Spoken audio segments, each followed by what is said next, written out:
Even though I'm in this situation now, it was something I always wanted to do, and I'm proud of what I did. It was the only damn thing I was good at. So yeah, I wouldn't change it for the world.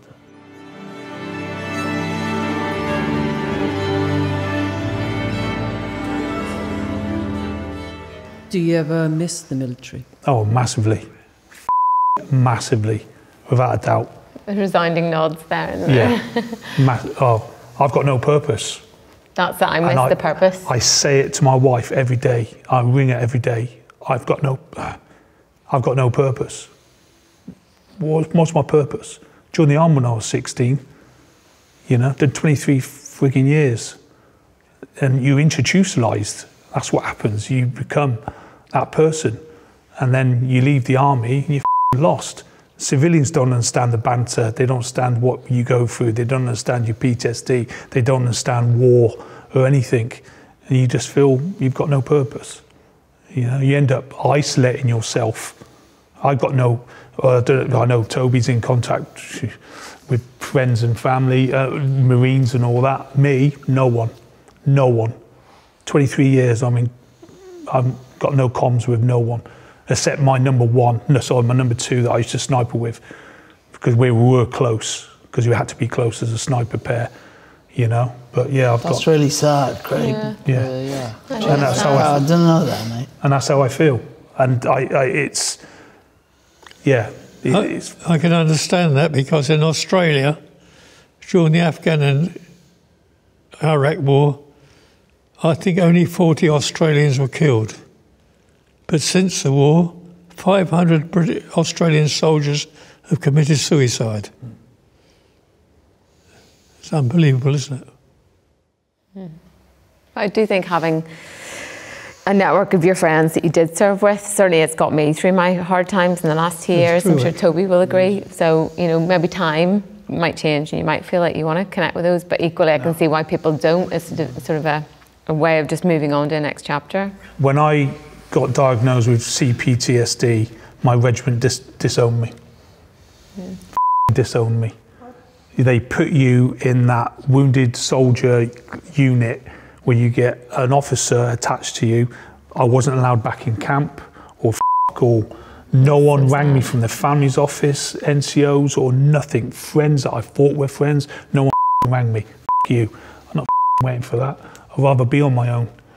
That's a huge feeling on their part, especially considering what you'd given to the army over the years. I think it's really a huge feeling. Massive.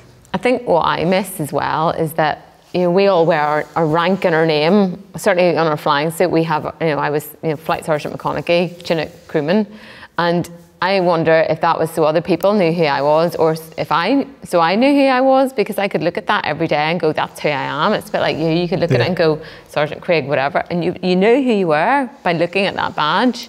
And when you're stripped of that badge and stripped of the uniform, which essentially becomes your identity, you know, whenever I put my flying suit on, it was like my Wonder Woman costume. I was that person.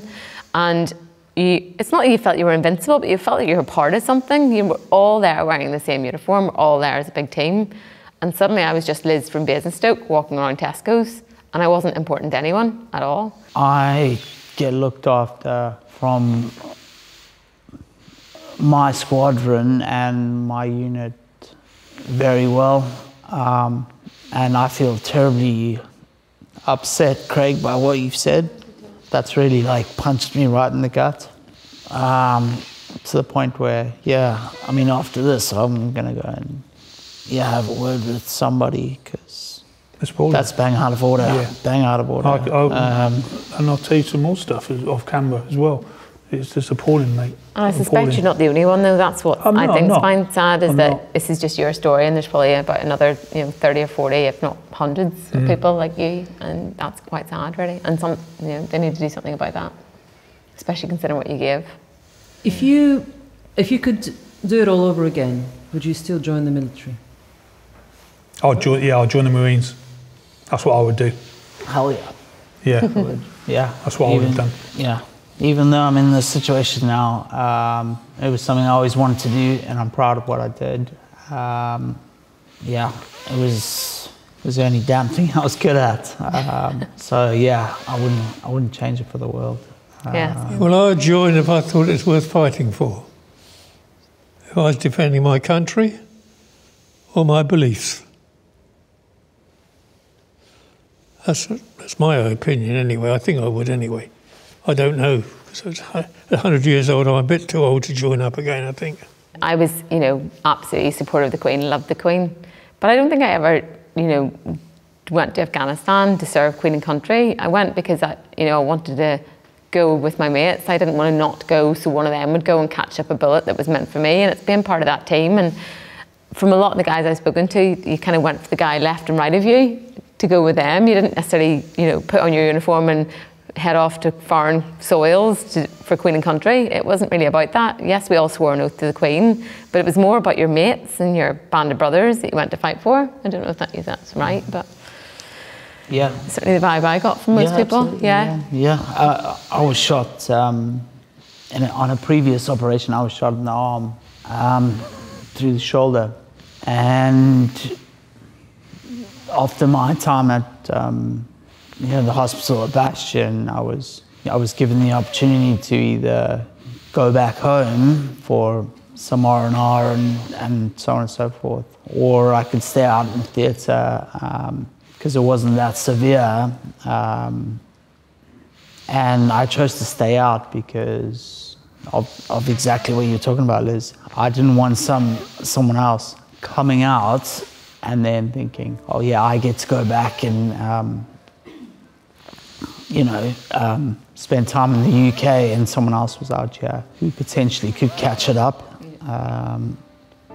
So I was determined to stay out, even though everyone was telling me, no, Tobes, you need to go back and get your head straight, and so on and so forth, and sort yourself out. But no, I decided to stay, and a couple of weeks later or whatever it was, I ended up getting shot in the neck and paralyzed for life. But I'd rather me than somebody else, or to live with that guilt that, I went home and someone else came out and is now in this position because I took the option, or for me, the easy way out.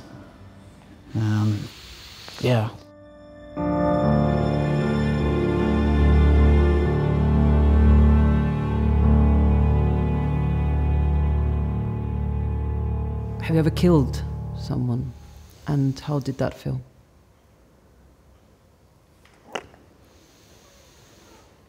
That's a tough one.